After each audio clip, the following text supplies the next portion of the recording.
మీరు engineering complete చేసి jobs apply చేస్తున్నారా? ఆర్ మీ ఇంజనీరింగ్ ఫైనల్ ఇయర్లో ఉండి నెక్స్ట్ ఏ జాబ్స్ అప్లై చేయాలని చెప్పి ఆలోచిస్తున్నారా? అయితే ఈ వీడియో మీకోసమే. ఇఫ్ మీరు మీ engineering computer science or IT background నుంచి కంప్లీట్ చేసినప్పుడు ఇట్లాంటి జాబ్స్ అప్లై చేస్తారు. నేను సాఫ్ట్వేర్ డెవలప్మెంట్ గురించి మాట్లాడతలేను.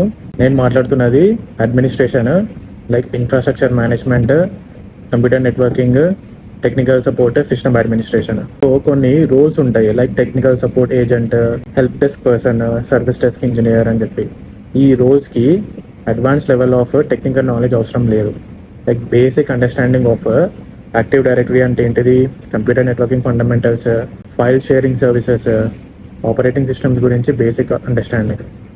ఇవే కాకుండా ఒక ఇష్యూ వచ్చినప్పుడు దాన్ని మీరు ఎట్లా ట్రబుల్ షూట్ చేస్తారు, మీ ఆలోచన విధానం ఏంటి అని చెప్పి టెస్ట్ చేస్తారు.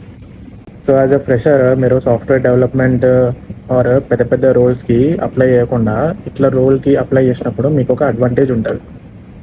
ఈ యాక్టివ్ డైరెక్టరీ అంటే ఏంటిది, ఆపరేటింగ్ సిస్టమ్స్ అంటే ఏంటివి, and computer networking fundamentals already నా ఛానల్లో నేను వీడియోస్ పోస్ట్ చేసిన. సో ఒకసారి చూడండి. ఇన్ డెప్త్ నాలెడ్జ్ మనకి ఆన్లైన్లో అవైలబుల్ ఉంది.